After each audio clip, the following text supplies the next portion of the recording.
नमस्कार दोस्तों, स्वागत करता हूं अपने इस यूट्यूब चैनल में जिसका नाम है अनुज गौरवपुरिया। आशा करता हूं कि आप लोग कुशल मंगल होंगे और अच्छे से होंगे। आपका जो सपना है विदेश में नौकरी करने का, डेफिनेटली आप लोग पूरा करेंगे, अपने माँ बाप का नाम रोशन करेंगे और अपने घर परिवार को अच्छी सुख सुविधा देंगे। तो दोस्तों, आज का जो वीडियो बहुत ही इंपॉर्टेंट वीडियो है। आज के इस वीडियो हम लोग बात करेंगे रोमानिया के बेसिक सैलरी के बारे में कि जब आप लोग रोमानिया में काम करने के लिए आते हैं तो आपको कितनी बेसिक सैलरी मिलेगी और जो यहाँ पर टैक्स कितना कटता है और यहाँ पर क्या क्या फैसिलिटीज़ मिलती है और कौन से काम में कितनी सैलरी मिलती है और कौन से काम में आना चाहिए, कौन से काम में नहीं आना चाहिए, आपको इस वीडियो में पूरा मैं विस्तार से बताऊंगा। तो वीडियो को बिल्कुल भी स्किप मत करिए और वीडियो को पूरा एंड तक देखिए। जो लोग भाई नए मेरे चैनल में, उनको मैं अपने बारे में बता दूं। मेरा नाम है अनुज, मैं गोरखपुर उत्तर प्रदेश से हूँ। फिलहाल अभी यूरोप रोमानिया में जॉब कर रहा हूँ। अगर आप लोग नए चैनल में तो प्लीज़ चैनल को सब्सक्राइब कीजिए, वीडियो को लाइक कीजिए। आपका एक लाइक और एक सब्सक्राइब मुझे ऐसी मोटिवेट करता रहेगा जिससे कि मैं फ्यूचर में ऐसी इन्फॉर्मेटिव वीडियो बनाकर आप लोगों तक पहुँचाता रहूँ। दोस्तों, सबसे पहले बात करते हैं रोमानिया की जो बेसिक सैलरी 2026 में कितनी होने वाली है और गवर्नमेंट ने क्या क्या यहाँ पर रूल और रेगुलेशंस लाए हैं 2026 में सैलरी के रिगार्डिंग में। तो जैसे कि आप लोगों को पता है कि रोमानिया एक शेंजन कंट्री हो गया है और शेंजन कंट्री में आए हुए साल भर से ज़्यादा हो गया है। जैसे ही रोमानिया शेंजन कंट्री में आया तो यहाँ पर सैलरी स्ट्रक्चर्स, जो बाहर के वर्कर्स होते हैं जो काम करने के लिए यहाँ पर आते हैं, वहाँ की गवर्नमेंट ने, रोमानिया की गवर्नमेंट ने काफ़ी सारा जो नियम और कानून में वहाँ की चेंजेस लाए जिससे कारण जो लोग वर्कर्स यहाँ पर आते हैं उनको एक फिक्स वेतन मिल सके। क्योंकि भाई काफ़ी ज़्यादा शिकायत रहती थी लोगों की कि हम लोग आपकी कंट्री में क्यों काम करने के लिए आए। जब रोमानिया शेंजन कंट्री में नहीं था तो भाई यहाँ पर जो सैलरी किसी की भी फिक्स नहीं थी। क्योंकि भाई यहाँ पर क्या है, हर एक आदमी को, जो कोई भी वर्कर हो, चाहे स्किल वर्कर हो चाहे अनस्किल वर्कर हो, हर एक व्यक्ति की यहाँ पर टैक्स सरकार को देना पड़ता है। तो सरकार को मान के चलिए भाई टैक्स तो हर 20% टैक्स कंपलसरी है देना।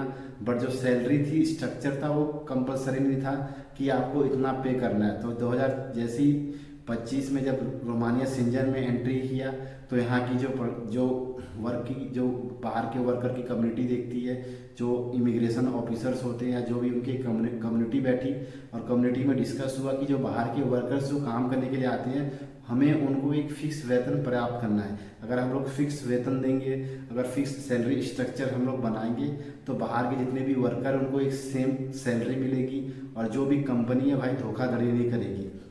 और जो वर्कर्स है, अगर वो लोग को पता रहेगा उनको इतनी सैलरी मिल रही है तो उतनी सैलरी में वो लोग काम करेंगे और जो सैलरी कटौती होती है, बिचौलिया वाला काम यहाँ ख़त्म हो जाएगा। तो 2025 के बाद जो सैलरी, जो उसमें बदलाव आए, जैसे शेंजन कंट्री में बेसिक सैलरी कितनी होनी चाहिए। तो भाई चाहे अनस्किल वर्कर में आ रहे हैं आप लोग या स्किल वर्कर में आ रहे हैं, तो आपकी जो सरकार के द्वारा जो सैलरी तय की गई है 4050 रोन, जो रोन यहाँ की लोकल करेंसी होती है, रोन को ले भी बोलते हैं, जो ले यहाँ की लोकल करेंसी होती है, 4050 ले आपको एक बेसिक सैलरी मिलेगी। बट ये जो बेसिक सैलरी होती है आपकी ग्रोस सैलरी होती है। ग्रोस सैलरी और नेट सैलरी में काफ़ी डिफरेंट होता है और जो आपकी ग्रोस सैलरी होती है उसमें से यहाँ पर टैक्स कटता है। तो अब बात करते हैं टैक्स कितना कटता है और क्या क्या बेनिफिट्स आपकी इस सैलरी में कटता है और उस सैलरी कटने के बाद कितना आपकी सैलरी बनती है। तो जैसे कि पता है भाई, जब आप लोग किसी भी यूरोप कंट्री में या शेंजन कंट्री में जाते हैं तो गवर्नमेंट को टैक्स देना मैंडेटरी होता है और आपको जो टैक्स होता है आपको अपनी सैलरी में से ही देना होता है।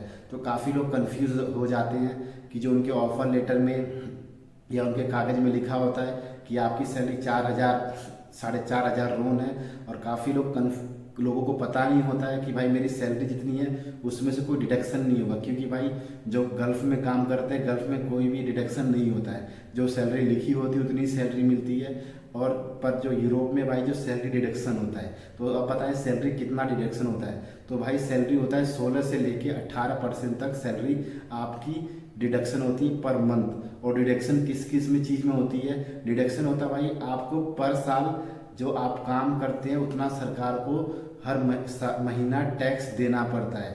महीना जो आपकी सैलरी है, मान के चलिए 4500 रोन सैलरी है आपकी, 4500 रोन में से 16% से लेके 18% तक टैक्स कटता है।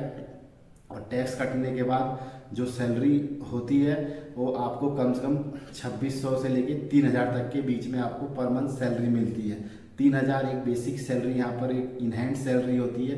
अनस्किल वर्कर की। जो अनस्किल वर्कर आते हैं या कोई स्किल वर्कर भी आता है, अगर उसने अपनी सैलरी की अच्छे से बात नहीं करी है या कंपनी से या एजेंट से, तो कभी कभार ऐसा होता है भाई जो स्किल वर्कर होते हैं वो लोग भी फंस जाते हैं। तब आप लोग जब आते हैं तो आपको एक चीज़ डिस्कस करनी है कि भाई मुझे सैलरी कितनी मिलेगी और टैक्स कटने के बाद मेरी सैलरी कितनी रहेगी, इन हैंड सैलरी कितनी रहेगी। इसमें लोग काफ़ी कन्फ्यूज़न हो जाता है और यहाँ पर आके धोखाधड़ी का शिकार बन जाते हैं। फिर वो लोग बाद में एजेंट को बोलते हैं, फिर एजेंट को उनका रिस्पॉन्स नहीं देता, एजेंट बोलता है मुझको नहीं पता था, और एजेंट को सब कुछ पता होता है। तो ये लोग आप अपने माइंड में ये चीज़ अपने क्लियर कर लीजिए कि जब आप लोग यहाँ पर आते हैं तो आपकी जो ग्रोस सैलरी अलग होती है और उसी सैलरी से टैक्स आपको पर मंथ गवर्नमेंट को पे करना है। अगर आप लोग टैक्स पे नहीं करते हैं, पहली बात तो टैक्स मैंडेटरी होता है पे करना। अगर आप लोग पे नहीं करते हैं तो 5 साल बाद 6 साल बाद जब आप लोग अपना पीआर अप्लाई करने जाएंगे तो उसमें काफ़ी ज़्यादा दिक्कत होती है और आपका पीआर अप्लाई नहीं होता। इसलिए आदमी सब लोग यूरोप कंट्री में आता है एक बेटर सैलरी के लिए, बेटर अपॉर्चुनिटीज़ के लिए, फ्यूचर के लिए, कि अगर वो लोग टैक्स भी पे करते हैं तो मान के चलिए उनको पीआर मिल जाएगा और पीआर के बाद उनको यहाँ की रेजिडेंसीशिप मिल जाएगी और जो नागरिकता मिल जाएगी। तो टैक्स पे करना बहुत ही मैंडेटरी है, चाहे आप स्किल वर्कर में आते चाहे अनस्किल वर्कर में आते हैं। बट दो आने वाले समय में यहाँ की सरकार ने थोड़ा बहुत घोषणा भी की है कि जो बेसिक जो इन हैंड सैलरी है, इन हैंड सैलरी बढ़ाने के लिए बोला है। तो अराउंड मान के चलिए अभी तो पूरा क्लियर कट नहीं बोला है कि, पर जो कम्युनिटी की बातचीत चल रही है आने वाले टाइम में फ्यूचर में जो सैलरी रहेगी 3500 इन हैंड तक की सैलरी की बात चल रही है। और अच्छा अगर इतनी सैलरी इन हैंड मिल जाएगी सब कुछ टैक्स कटने के बाद, बट जो ग्रोस सैलरी है अगर इतनी सैलरी मिलेगी तो बट ग्रोस सैलरी आपकी कम से कम 5000 तक जाएगी। तो ये सब स्टार्टिंग और एंट्री लेवल की सैलरी होती है जो अनस्किल वर्कर में आते हैं। अगर जो लोग काम पता है जिसको या जिसको काफ़ी ज़्यादा समय हो गया, उनकी जो सैलरी होती है काफ़ी ज़्यादा होती है। जो स्किल वर्कर में आते हैं उनकी 6000, 7000, 8000 इन हैंड भी सैलरी होती है और उसके बाद उनको टैक्स कट अलग से होता है। तो कभी भी जब आप लोग स्किल वर्कर में आते हैं तो अपनी सैलरी प्रॉपर तरीके से देख लीजिए, अपना सैलरी स्ट्रक्चर समझ लीजिए कि आपको कितनी सैलरी मिलेगी, कितना सैलरी कट होगा, कितना टैक्स जाएगा। काफ़ी कभार इसी में कन्फ्यूजन हो जाता है। तो ये सब मुझे भी इतना क्लियर नहीं पता था। जब मैं यहाँ पर आया, जब चीज़ों को मैं भी समझने लगा कि भाई मेरी सैलरी इतनी है, इतनी कट के मुझे मिल रही है और क्यों कटती है, क्या क्या डिडक्शन होता है, तो उसमें आपका जो पर मंथ गवर्नमेंट को टैक्स देना मैंडेटरी है और उस कम से कम 16% आपका टैक्स आपकी सैलरी से ही कटेगा, वो अलग से नहीं कटेगा। तो आपकी सैलरी ज़्यादा होगी। जो ग्रोस सैलरी मान के चलिए अगर 6000 सैलरी है तो आपका कम से कम 4500 आपका आएगी सैलरी, इन हैंड सैलरी। अब बात करते हैं किस काम में ज़्यादा सैलरी होती है यूरोप रोमानिया में और कौन से काम में हमको यहाँ पर आना चाहिए अगर हम लोग अच्छी सैलरी की तलाश में आना चाहते हैं। तो जैसे कि दोस्तों पता है आपको, रोमानिया एक अभी सेंजन कंट्री और डेवलपिंग कंट्री है और यहाँ पर काफ़ी ज़्यादा स्किल लोगों की डिमांड है, अनस्किल लोगों की भी डिमांड है। अगर आप लोग अनस्किल वर्कर में कंस्ट्रक्शन लाइन में आते हैं या आप लोग डिलीवरी के काम में आते हो, इसमें काफ़ी ज़्यादा सैलरी मिलती है। अगर आप लोग कंस्ट्रक्शन लाइन में अच्छी लाइन में आते हैं, कंस्ट्रक्शन अच्छी कंपनी में आ जाते हैं आप लोग, या वेयर हाउस में आते हैं, तो ये 3 टॉप काम होते हैं जिसमें सैलरी अच्छी मिलती है और प्लस आपकी सैलरी बढ़ने के चांसेस काफ़ी ज़्यादा होते हैं। जो डिलीवरी का जो काम होता है भाई, इसमें सैलरी बहुत ही अच्छी होती है। क्या होता है भाई, इसमें सैलरी नहीं टिप से ज़्यादा काम होता है। कंस्ट्रक्शन लाइन में हार्ड वर्क ज़्यादा होता है, सैलरी बहुत ही अच्छी खासी मिल जाती है। और होटल लाइन में भाई अनस्किल वर्कर की काफ़ी ज़्यादा डिमांड होती है और एक बहुत ही ईजिली तरीका होता है होटल लाइन के अंदर। अगर आपको अनस्किल वर्कर में आना है तो आप लोग आ सकते हैं। अब बात करते हैं स्किल वर्कर में किसकी सबसे ज़्यादा डिमांड होती है।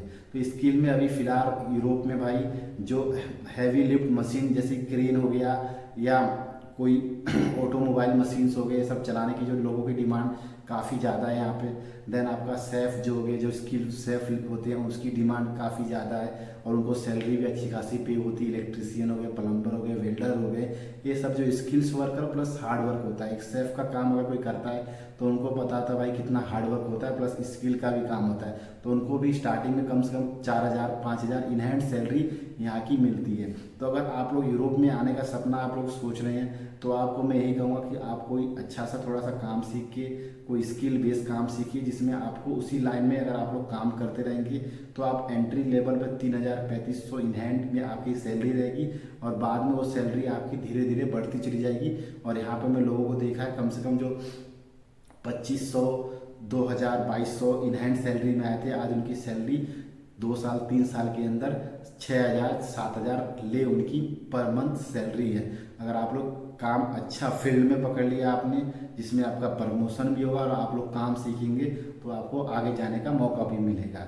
ये सब यूरोप में जो भाई 2026 में ये सब काफ़ी ज़्यादा डिस्कस हुआ है, ये सब मीटिंग्स में कि जो बाहर के वर्कर्स आते हैं उनकी सैलरी में हम सबको थोड़ा डेवलपमेंट करना चाहिए। अगर हम लोग अच्छी सैलरी देंगे, अच्छी बेनिफिट देंगे, जभी लोग हमारे पास आएंगे। क्योंकि भाई सेंजन में 29 कंट्री है और आप लोगों को पता है कि भाई हर एक कंट्री की सैलरी स्ट्रक्चर अलग है। और यूरोप में क्या होता है भाई, जो अनस्किल वर्कर्स होते हैं उनकी एक फिक्स सैलरी, स्टार्टिंग सैलरी होती है। कभी भी याद रखिए, काफ़ी लोग कंफ्यूज हो जाते हैं कि भाई सैलरी इतनी होती है। नहीं, एक एंट्री लेवल की सैलरी होती है कि आपको फिक्स इतनी सैलरी मिलेगी और उसके बाद आपकी सैलरी डिपेंड करती है आप कितना ज़्यादा डील करते हैं और आपको उससे ज़्यादा सैलरी मिलती जाती है और हाइक मिलता रहता है। तो कभी भी आप लोग कंफ्यूज मत हुए। काफ़ी लोग बोलते हैं भाई आपको इतनी ही सैलरी मिलेगी, वहाँ की गवर्नमेंट का रूल है।